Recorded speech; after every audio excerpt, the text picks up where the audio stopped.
Welcome to the first year class. आज जो हम टॉपिक डिस्कस करेंगे वो चैप्टर नंबर 1 से हमने लिया है और अब हम उसके बारे में देखते हैं कि chapter number 1 is measurement. So today our topic of discussion is supplementary units. हमने सप्लीमेंट्री यूनिट्स के बारे में स्टडी करना है। तो इससे पहले इससे जो हमने प्रीवियस टॉपिक आप लोगों ने पढ़ा था उसके बारे में 1-2 मिनट में मैं आपसे डिस्कस कर लेता हूँ कि फ़िज़िकल क्वांटिटीज़ हमने इससे पहले स्टडी की थी।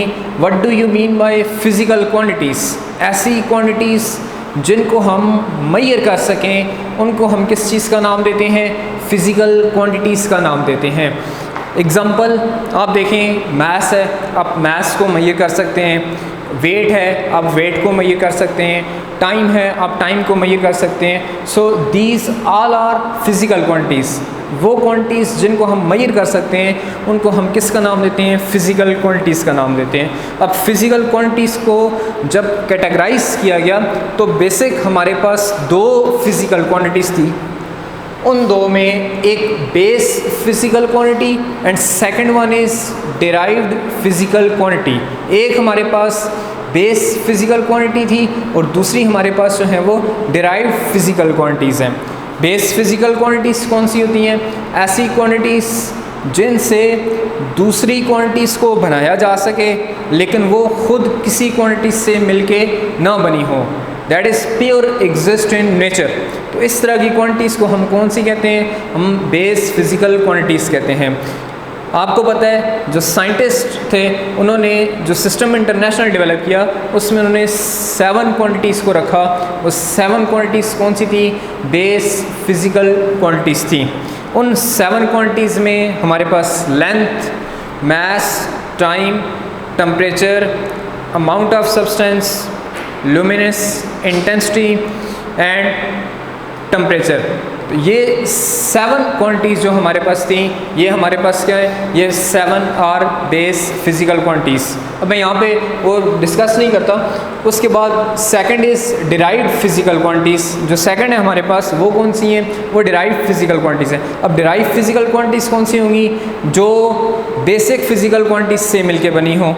एग्जाम्पल एरिया आप ले लेते हैं तो एरिया देखें, लेंथ मल्टीप्लाई बाय लेंथ होता है। वॉल्यूम आप ले लेते हैं तो लेंथ मल्टीप्लाई बाय लेंथ होता है। तो इस तरह की जो क्वांटिटीज़ होती हैं वो कौन सी होती हैं? वो जो है वो डिराइव्ड फिज़िकल क्वांटिटीज़ होती हैं। यहाँ तक डिस्कशन प्रीवियस थी।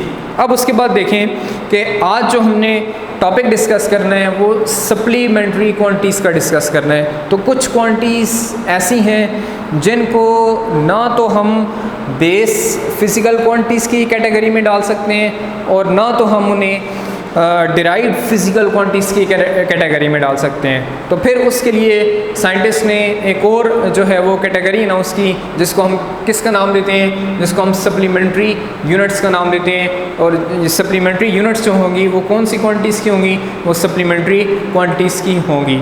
तो supplementary quantities are related to geometry. जो सप्लीमेंट्री क्वांटिटीज़ हैं ये ज्योमेट्री के साथ इनका रिलेशनशिप है। तो सप्लीमेंट्री क्वांटिटीज़ दोज क्वांटिटीज़ या those units which are not included in base are derived units. वो ऐसी यूनिट्स जिनको हम ना तो बेस फिज़िकल क्वांटिटीज़ में इंक्लूड कर सकते हैं और ना ही जो है वो डिराइव्ड फिज़िकल क्वांटिटीज़ में इंक्लूड कर सकते हैं। उनको हम क्या कहते हैं? उनको हम जो है वो सप्लीमेंट्री यूनिट्स का नाम देते हैं। अब सप्लीमेंट्री यूनिट्स होती कितनी है? How many units are supplementary? So there are 2 supplementary units. हमारे पास 2 सप्लीमेंट्री यूनिट्स हैं। अब वो कौन कौन सी हैं उसमें देखें। First one is plane angle. एक प्लेन एंगल है, second is solid angle. Second जो हमारे पास है वो सॉलिड एंगल है। Plane angle is measured in theta.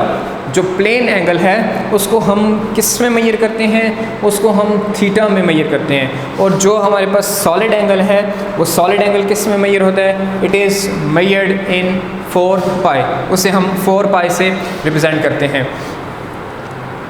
Now what is plane angle? अब प्लेन एंगल क्या होगा? तो plane is two dimensional angle. Plane, जाहिर सी बात है, जब हम प्लेन की बात करेंगे तो प्लेन में हमारे पास दो एक्सेस होंगे और एक एक्स होगा और दूसरा वाई होगा। तो इसको हम क्या कहेंगे? जो प्लेन एंगल होता है, जिसे हम थीटा का नाम देते हैं, it is a to dimensional angle. ये हमारे पास टू डायमेंशनल एंगल होता है। The angle subtended at the circle from one point two another point is measured in angle theta. What does it mean? इस definition का मतलब क्या है? कहता है कि जो एंगल सब्सटेंड होता है at the circle from one point two the another point is measured in angle theta. अब फॉर एग्जांपल आप देखें कि आप एक सर्कुलर पाथ में मूव कर रहे हैं, तो जो सेंटर के साथ एंगल सब्सटेंड होगा उसको हम क्या कहेंगे? एंगल थीटा कहेंगे।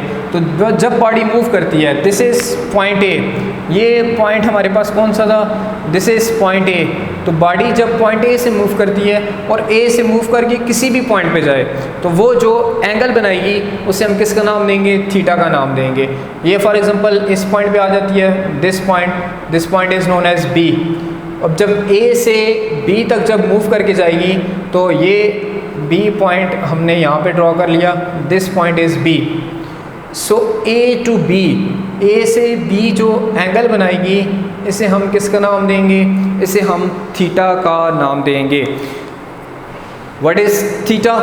जब बॉडी सर्कुलर पाथ में मूव करती है from one point two another point, तो जो एंगल इधर सेंटर के साथ बना रही होती है उसे हम किसका नाम देते हैं? उसे हम थीटा का नाम देते हैं। Now what is unit of theta? इस थीटा की जो यूनिट है वो हमारे पास कौन सी है?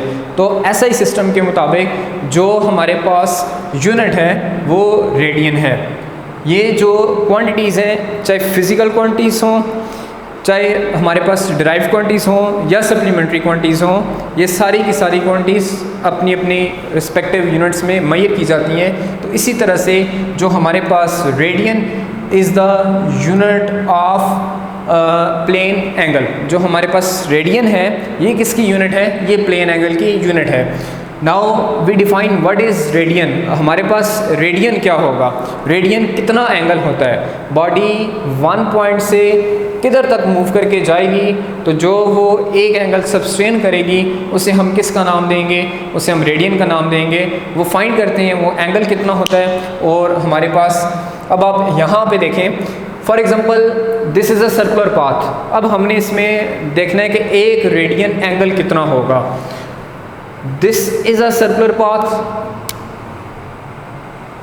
The body is at point A, this is center, let's say this is O center, from O to point A the distance is known as radius of circle, इसे हम R से रिप्रेजेंट करेंगे।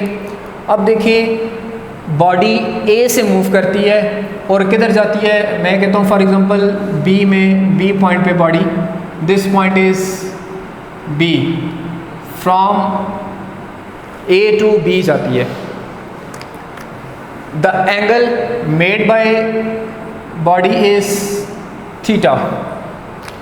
What is 1 radian?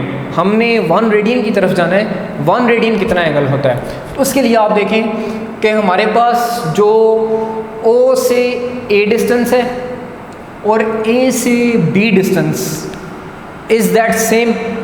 क्या ये बराबर हैं? तो हमें फिगर से भी नज़र आ रहा है कि जो O से A डिस्टेंस है वो ज़्यादा है as compare to A to B distance. A से जो B डिस्टेंस है वो कम है और O से A डिस्टेंस जो है वो हमारे पास ज़्यादा है।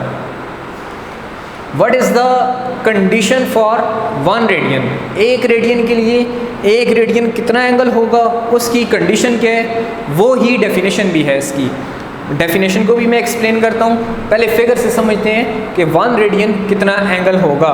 तो अब देखिए A से मूव करती है B तक जाती है, B से थोड़ा सा आगे मूव करती है, let's say this point is C, ये पॉइंट C पे चली जाती है। अब आप देखें कि जो डिस्टेंस O से A बन रहा है उतना ही डिस्टेंस A से C भी बन रहा है। This OA distance is same as OC distance. This is OC, this. अब मैं इस लाइन को बीच में रब कर देता हूँ. Now this. Now from the figure you see that OA is equal to OC. तो इस टाइम पे जो वो एंगल सब्सटेन करेगी उसे हम किसका नाम देंगे? उसे हम 1 रेडियन का नाम देंगे. अब मैं सिंपल वर्ड्स में अगर आपको बताऊं कि 1 रेडियन किसके बराबर होता है, तो जितना रेडियस ऑफ सर्कल है उतना ही बॉडी की आर्क लेंथ होनी चाहिए. That angle is known as 1 radian. So this theta becomes is 1 radian. 1 radian. Condition is what? When OA equals to AC. Condition ये है हमारे पास, O से A तक का डिस्टेंस किसके इक्वल हो जाए? A से C तक के डिस्टेंस के इक्वल हो जाए. तो इस टाइम पे जो बॉडी एंगल सब्सटेन करेगी उसे हम किसका नाम देंगे? This is known as 1 radian. So same thing is written in the form of definition. The angle subtended by an arc at the center of circle equal in length to the radius of the circle is called 1 radian. पहले यहाँ तक करते हैं. The angle subtended by an arc at the center of circle. The angle subtended by an arc at the center of circle is equal to what? Is equal to arc length is equal to radius of circle. So equal in length to the radius of circle is called 1 radian. This is known as 1 radian angle. Now the angle theta in radian. What is the mathematical equation of 1 radian? The angle theta in radian, theta is equal to length of arc divided by radius of circle. Length of arc is S. Let's A to C is equal to S. A to C is S. And radius of circle is R. Radius of circle is R. So theta is equal to S divided by R. From here, S is equal to R theta. By cross multiplying, we get this equation. अब यहाँ पे आप देखिए तो theta हमारे पास किसकी equal था? S और R की इक्वल था. This R is in denominator. तो इस R को जब उस तरफ लेके जाएंगे तो मल्टीप्लाई हो जाएगा. तो R theta is equal to S. तो this implies that S is equal to R theta. This equation is very beautiful. What is the physics behind this equation? इस equation का फिजिकल मतलब क्या है, ये equation क्या बयान करती है, हम उसके बारे में बताते हैं. तो अब आप देखें, this equation basically joins two motion. One is straight motion and other is circular motion. This arc is small, so we consider at a straight line.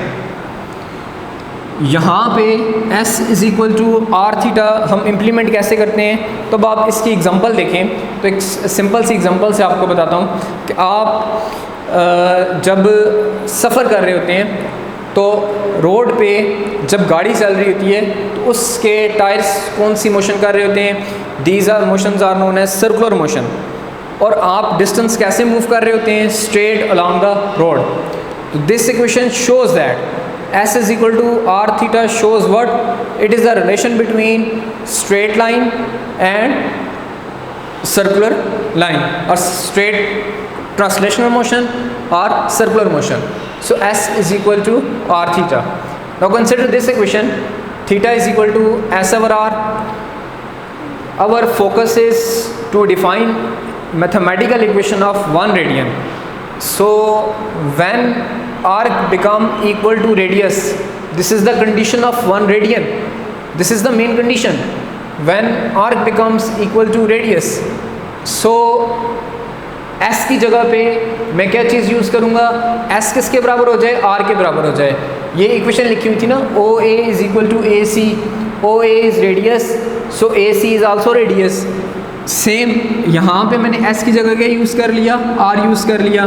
This R is cancel with this R, तो हमारे पास जो answer बचा वो क्या था, वो 1 radian था। सो theta is 1 radian. So theta is also measured in degree.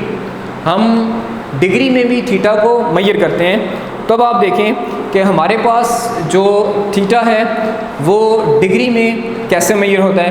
तो अब आप देखें कि हम कहते हैं कि जी for example this is a plane, और ये कितने एंगल पे है, 90 पे है, 90 डिग्री, फिर 180 degree, 270 degree and then 360 degree. तो थीटा को हम डिग्री में भी मेजर कर सकते हैं। So theta is also measured in degree, but it is not S I unit. Degree is not SI unit. SI unit of angle is radian, but theta is also measured in degree. Theta also measured in degree. Now we define what is degree. So let's take a circle, and as we know that circle have 4 equal halves, each of 90 degree. So total degree in a circle is 360 degree. So what is 1 degree? If we divide a circle into 360 equal parts, then the angle subtended by the arc of a circle is known as 1 degree. कि अगर आप एक circle को 360 बराबर हिस्सों में तकसीम कर लें, तो जो एक हिस्सा एंगल सब्सटेंड करेगा उसे हम किसका नाम देंगे, 1 डिग्री का नाम देंगे। फिगर से भी देख लेते हैं what is 1 degree equal.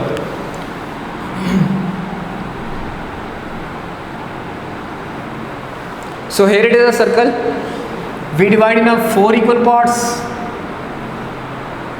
Each part consist of 90 degree. Now I divide a circle into 6 equal parts. Now each portion becomes smaller. Now each portion becomes more smaller. इसी तरह से अगर आप सर्कल को 360 इक्वल पार्ट्स में divide कर लेते हैं, दिस इज़ 1 2 3 4 अप टू इधर तक 180 चलेगा, तो यहाँ पे जो आएगा this smaller angle, this 1 smaller angle is 1 degree, और from this 0 if we start 0 from here, एक 0 से स्टार्ट करें, यहाँ पे 90 और 0 से 1 पॉइंट तक का जो डिस्टेंस होगा from 1 point, this is known as 1 degree. कि सर्कल को आपने 360 बराबर हिस्सों में तकसीम किया, जो एक हिस्सा हमारे पास आया उसको हम किसका नाम देंगे, उसको हम जो है वो डिग्री का नाम देंगे। So degree is the angle subtended at the centre of circle by an arc of length 1/360 of the circumference of circle is known as 1 degree. इसे हम किसका नाम देंगे, 1 डिग्री का नाम देंगे। अब देखें मैंने आपको 2 चीज़ें बताई, एक तो ये था कि एंगल को हम मेजर करते हैं, किस में मेजर करते हैं, रेडियन में मेजर करते हैं, and angle is also measured in degree. So here comes a question, what is the relationship between degree and radian? So consider what is the relationship between degree and radian. The first question is which is bigger, radian or degree? तो हमें figure से ये चीज़ पता चल रही है कि हमारे पास 1 डिग्री कितना था, जितनी लेंथ ऑफ सर्कल थी, जितना रेडियस ऑफ सर्कल था उतनी ही लेंथ ऑफ आर्क होनी चाहिए। तो ये जो एंगल बनाएगी इसे हम रेडियन का नाम देंगे। और डिग्री क्या था कि एक सर्कल को आपने 360 इक्वल पार्ट्स में कन्वर्ट किया और एक पार्ट जो एंगल बना रहा है वो कौन सा है, वो जो है वो डिग्री है। So degree is much much smaller than radian. Degree जो है वो स्मॉलर है किससे, रेडियन से। तो अब हम यहाँ पे डिस्कस करते हैं कि relation develop, mathematical relation develop करने की कोशिश करते हैं कि एक रेडियन में कितने डिग्री हो सकते हैं, how many radians are there in 1 degree. So उसके लिए देखें, consider a body moving in a circular path of radius R. हम एक बॉडी कंसिडर करते हैं जो सर्कुलर पाथ में मूव कर रही है और हमें पता है जैसे ही वो एक चक्कर कंप्लीट करेंगी तो एक चक्कर में वो कितने डिग्री कंप्लीट कर लेंगी, 360। तो theta is 360 degree after 1 completion. Theta जो है वो एक कंप्लीट रोटेशन के बाद कितना होना चाहिए, 360 होना चाहिए। So theta is equal to 360 degree.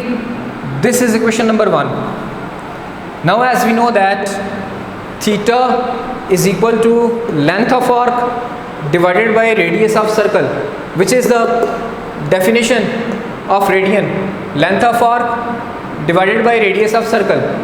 So theta is equal to length over arc, length of arc divided by radius of circle, which is equal to length of arc is represented by s, radius of arc is represented by r. For 1 complete rotation, एक rotation के बाद जो हमारे पास s है वो किसके equal हो जाता है, s is equal to 2 pi r for 1 complete rotation। एक चक्कर में s किसके बराबर हो जाएगा, 2 पाई r के इक्वल हो जाएगा। So theta is equal to s की जगह पे 2 पाई r यूज़ करूँगा मैं और इस r को अपनी जगह पे यूज़ किया। This r is cancel with this r and we left with theta is equal to 2 pi radian. Theta किसके बराबर हो जाएगा, थीटा 2 पाई रेडियन के बराबर हो जाएगा। This is equation number 2। Equation 1 and equation 2 both have same left sides, so we compare their right sides. So comparing equation 1 and 2, अगर ये थीटा और थीटा सेम है तो ये 360 डिग्री और 2 पाई रेडियन भी सेम होंगे। तो यहाँ पे हम यही लिखा 2 pi radian is equal to 360 degree, कि जब हमारे पास 2 पाई रेडियन है वो किसके इक्वल है, वो 360 डिग्री के इक्वल है। अब यहाँ से हमने 1 रेडियन मालूम करना है तो दिस 2 पाई मल्टीप्लाई हो रहा है, इसको दूसरी साइड पे हम डिवाइड कर देते हैं तो हमारे पास इधर क्या आ जाएगा, 1 रेडियन इज़ इक्वल टू 360 और ये वाला 2 पाई इधर आके डिवाइड हो गया। इस पाई की वैल्यू 3.14 यूज़ करें तो 60 डिवाइडेड बाई 2 मल्टीप्लाई बाई 3.14 और 360 divided by 6.28, 2 multiply by 3.14 is 6.28। So 1 radian is equal to 57.3 degree. तो यहाँ से हमने ये चीज़ प्रूव की कि एक रेडियन में 57.3 डिग्री होते हैं। तो that means that radian is bigger as compare two degree. जो रेडियन है हमारे पास वो बड़ा होगा किससे, डिग्री से। एक रेडियन में 57.3 डिग्री होंगे। और अगर आप एक डिग्री में रेडियन मालूम करना चाहें तो इधर आपको 1 बनाना है। तो 1 कैसे बनाएंगे, जब हम इस 57.3 को इधर भी डिवाइड करें इधर भी डिवाइड करें तो 1 डिवाइडेड बाई 57, इस 1 के नीचे 1 divided by 57.3 is equal to 1 degree. तो एक डिग्री में 1 डिवाइडेड बाई 57.3 रेडियन होंगे।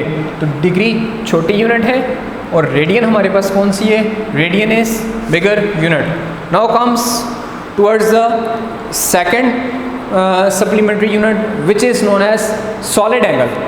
जो हमारे पास सॉलिड एंगल है, प्लेन एंगल जो था वो 2D के लिए था।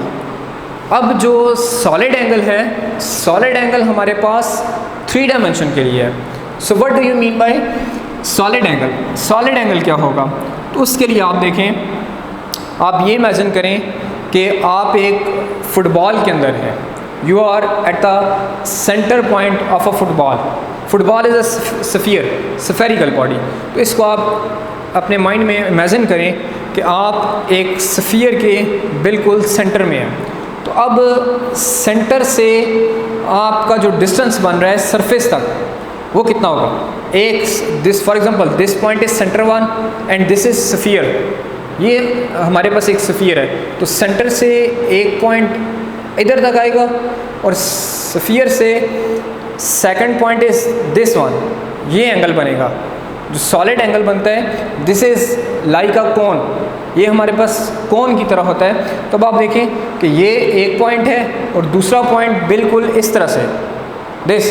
तो ये जो जितना सरफेस एरिया होगा ये किसके बराबर होना चाहिए? ये आर स्क्वायर के इक्वल होना चाहिए। उस वक्त जो एंगल सबटेंस सेंटर के साथ होगा उसे हम किसका नाम देंगे? उसे हम जो है वो सॉलिड एंगल का नाम देंगे। तो यहाँ पे डेफिनेशन में आप देखें कि हमारे पास जो इसकी डेफिनेशन है, the angle subtended at the centre of sphere, this is sphere, the angle subtended at the centre के साथ जो ये एंगल बना रहा है, ठीक है, सेंटर के साथ जो एंगल बना रहे हो उसकी मैग्नीट्यूड किसके बराबर होना चाहिए? Equal in magnitude to the square of radius of the sphere is called 1 steradian. मतलब जितना ये जो डिस्टेंस है ये स्क्वायर ऑफ रेडियस के इक्वल होना चाहिए। तो उस टाइम पे जो हमारे पास एंगल बनेगा उसे हम किसका नाम देंगे? उसे हम स्ट्री रेडियन का नाम देंगे। अभी हमने इसकी डेफिनेशन की। इससे आगे what is the mathematical form of steradian, और हम इसको मज़ीद कैसे एक्सप्लेन कर सकते हैं और इसको हम कैसे विजुलाइज़ कर सकते हैं, उसके लिए हम इंशाल्लाह नेक्स्ट क्लास में इसके ऊपर बात करेंगे कि व्हाट इज़ सॉलिड एंगल। इस सॉलिड एंगल क्या होता है और स्फीयर में ये किस तरह से लाई करता है, थ्री डायमेंशन में किस तरह से लाई करता है, उसके लिए हम नेक्स्ट क्लास में इंशाल्लाह बात करेंगे। तब तक के लिए शुक्रिया, थैंक यू वेरी मच।